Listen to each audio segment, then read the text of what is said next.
오늘 우리가 11절, 12절을 먼저 보면서 바울에게도 믿음의 은사가 있다는 걸 알게 됩니다. 어저께 우리가 말씀을 나누면서 이제 은사에 대한 이야기를 했죠. 그러면서 이제 은사는 개발이 돼야 되는 부분이 있고 그것이 여러 가지 상황 속에서도 격려와 또 위로를 통해 디모데의 그 마음에 있는 은사가 개발이 되는데 사실 그 은사는 먼저 바울에게 있어요. 바울은 사실 너무나 잘 알다시피 어렵고 힘든 상황에서도 복음을 들고 땅끝까지 막 복음을 증거하려고 했던 사람이었기 때문에 기본적으로 그 마음에도 믿음의 은사가 있음을 알 수 있습니다. 11절, 12절을 다시 한번 보세요. 제가 읽어보겠습니다. 내가 이 복음을 위하여 선포자와 사도와 교사로 세우심을 입었노라. 이로 말미암아 내가 또 이 고난을 받되 부끄러워하지 아니하면 내가 믿는 자를 내가 알고 또 내가 의탁한 것을 그가 그날까지 능히 지키실 줄 확신한다. 그러니까 이 고백 자체가 벌써 바울에게는 믿음의 은사가 있다는 것을 알 수가 있는 것이죠. 바울은 세 가지를 확실히 알았습니다. 첫 번째, 하나님을 알았습니다. 두 번째는 자신이 주어진 사명이 있다는 걸 알았어요. 세 번째는 이 사명을 위해 내가 세우심을 받았다는 걸 알았어요. 우리가 이제 이 세 가지를 보면서 우리도 그렇다는 것을 알게 되겠죠. 기본적으로 우리가 하나님을 압니다.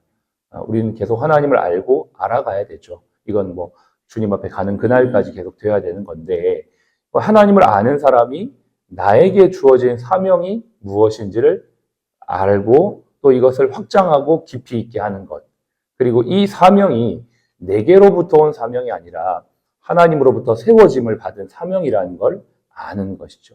어떻게 보면 우리가 여기 앉아 있는 것, 또 우리가 하는 모든 일들은 결과적으로는 하나님이 나에게 맡겨주시고 하나님이 나를 세우신 그 자리에 우리가 있다는 것을 알게 됩니다. 저와 여러분들이 오늘 이 아침도 다시 한번 생각하는 것은 이 예배 때 하나님께서 나를 이곳에 부르시고 나에게 이 일을 맡기셨다. 그러므로 내가 세움받은 자다라는 것을 기억하는 것이 아주 중요하다고 저는 믿습니다.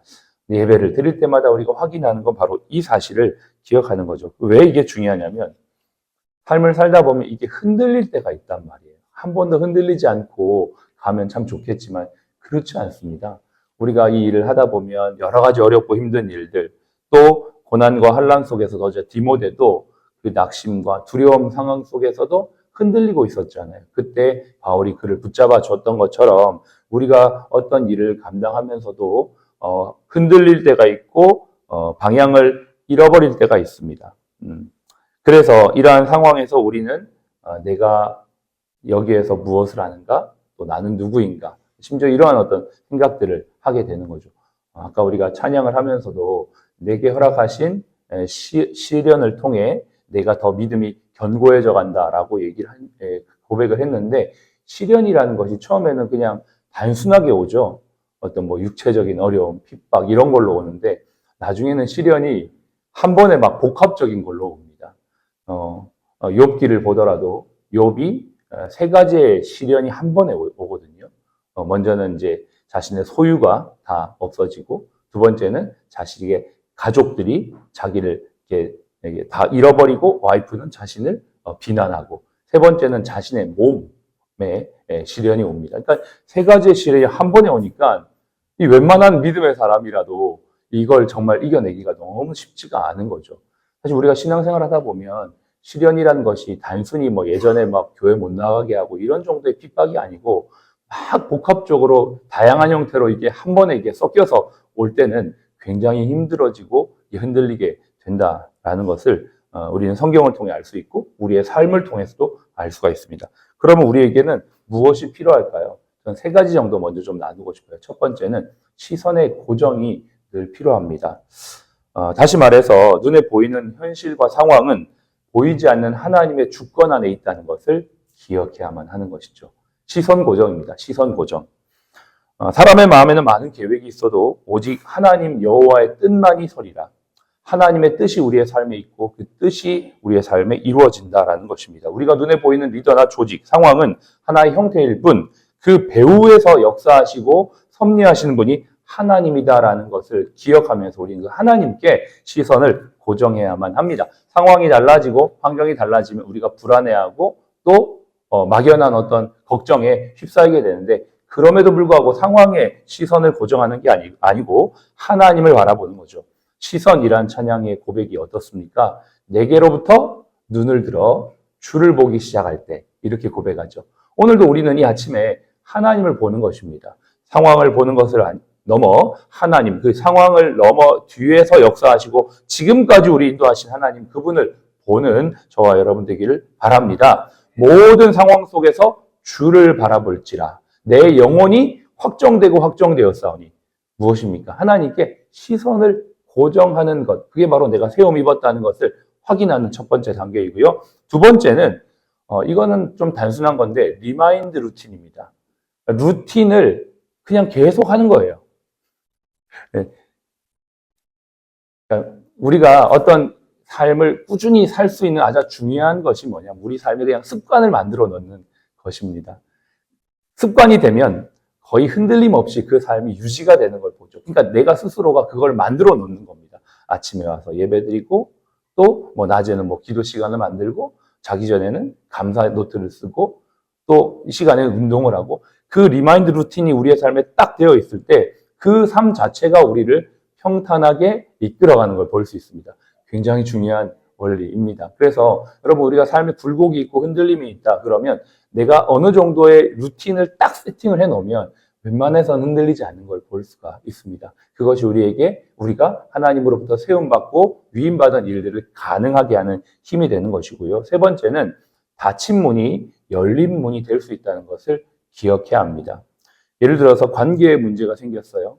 나는 관계를 잘 맺는다고 생각했는데 어떤 사람과 관계가 문제가 생겼으면 하나님이 그건 닫힌 문으로 우리의 삶에 다가오시는 거거든요. 그걸 통해 나를 돌아보고 또 내 관계를 돌아보게 함으로 말미암아 더 온전한 사람이 되게 하시는 하나님의 뜻과 방법이 있다는 걸 믿어야 합니다.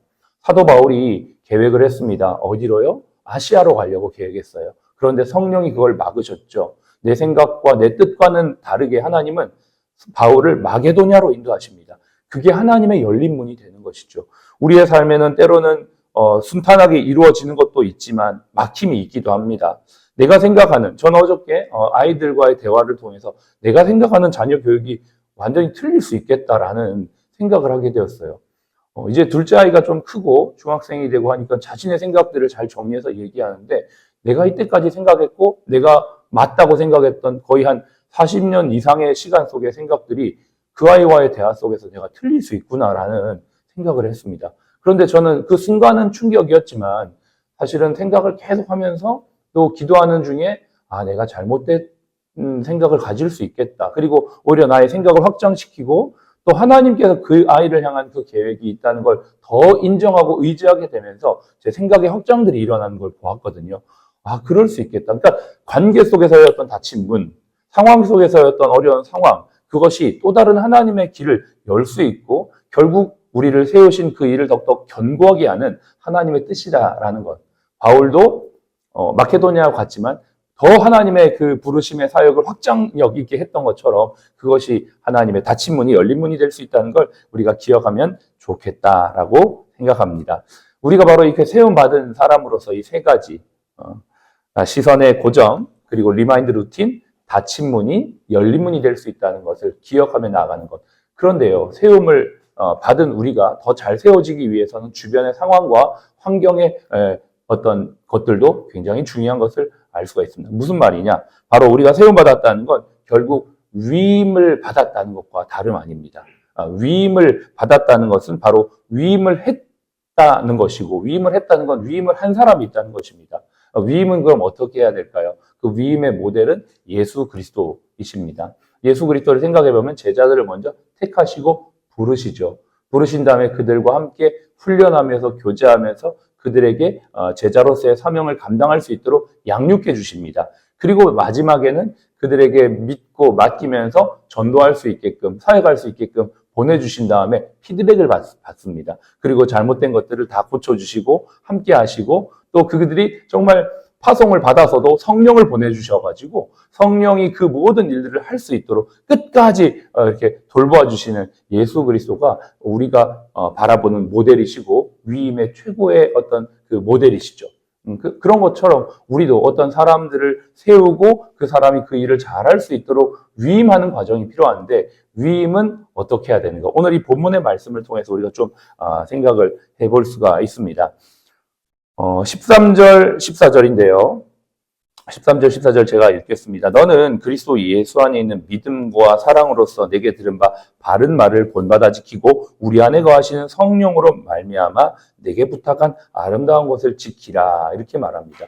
지금 바울은 디모데에게 위임하는 과정이에요. 자신이 이때까지 그리스도께로 받은 사명, 즉 복음 전하는 일을 지켰고 그 일을 계속 지켜왔으며 이제는 자신에게 제자인 디모데에게 이걸 지키도록 말하는데 세 가지의 내용이 들어가 있습니다. 믿음과 사랑과 성령으로 이 일들을 지켜라 이렇게 말합니다. 그렇습니다. 우리가 어떤 사람에게 무엇을 위임할 때 그 사람이 잘할 것을 믿고 맡겨야 되죠. 그 사람이 정말 물론 부족할 수 있고 잘 못할 수 있지만 그 사람이 잘할 것을 그래도 믿어주는 것입니다. 우리 주님이 그렇게 하셨죠. 바울이 그렇게 고백했습니다. 내가 부족하지만 내가 충성되이 감당할 것을 여겨주셨다. 충성되이 할 것을 믿어주셨다. 이런 표현이 있거든요. 그렇습니다. 위임의 첫 번째 여기에서 볼 수 있는 원리는 믿어주는 것입니다. 두 번째는 그를 계속 사랑해 주는 것이죠. 여기에 있는 것처럼 사랑의 마음. 이것은 우리의 힘으로 할 수 있는 게 아닌 것 같아요. 주님이 계속 주시는 마음이 필요하고 그 사랑으로 돌보는 것. 그리고 사랑이라는 것이 어떤 우리가 높은 수준의 어떤 사랑이라기보다는 여기에서 말하는 사랑은 그 악을 행하지 않고 또 신실하게 내가 있어야 될 위치에 내가 해야 될 역할들을 해주는 것 자체도 사랑이라고 우리는 이해할 수가 있겠습니다. 일터에서 이걸 적용할 때는. 그러니까 내가 온전히 알려줘야 될 걸 잘 알려주는 그것이 사랑의 모습인 거죠.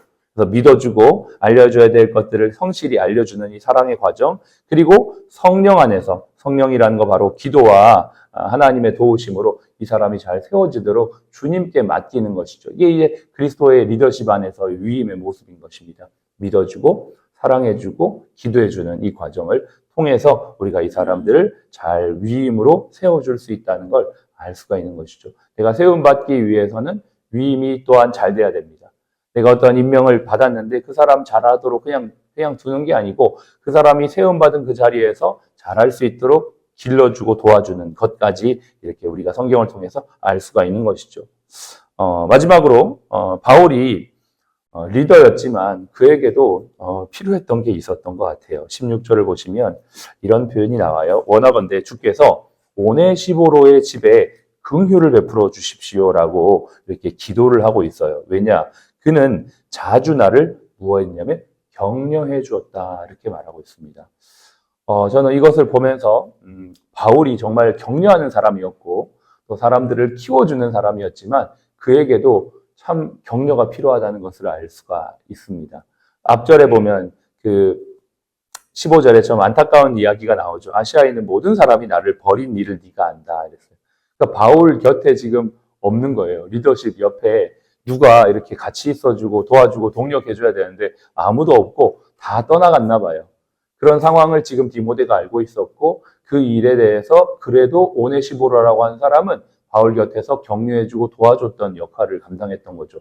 그러면서 이 바울의 모습 속에서 두 가지를 보게 됩니다. 리더라도 격려와 위로와 또 도움이 너무나 필요한 존재다라는 것을 알 수가 있습니다. 두 번째는 우리가 사람을 격려함으로써 그 일을 계속할 수 있도록 도울 수 있다라는 생각을 하게 됩니다.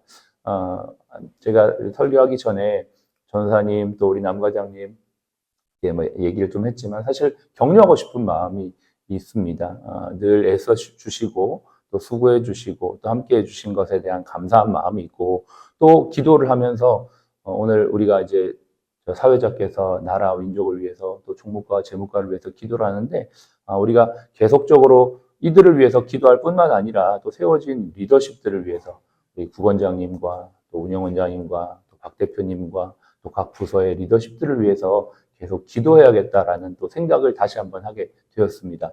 앞에 있는 분들을 우리가 늘 믿고 또 일을 맡기고 세우고 또 위임을 하지만 그 모든 과정에선 믿음과 사랑과 또 성령의 중보기도와 격려가 함께 필요하다는 것을 생각하면서 우리가 이러한 리더십, 성경적 리더십 안에서 우리 병원이 아름답게 세워져가는 이후의 시간들이 되었으면 참 좋겠습니다. 그래서 우리 병원에서 함께하는 모든 분들이 아름답게 세워질 뿐만 아니라 또 자신의 역량을 통해 공동체가 함께 아름답게 세워져가는 8월달 한 달 되시기를 주님의 이름으로 축복합니다. 기도하겠습니다.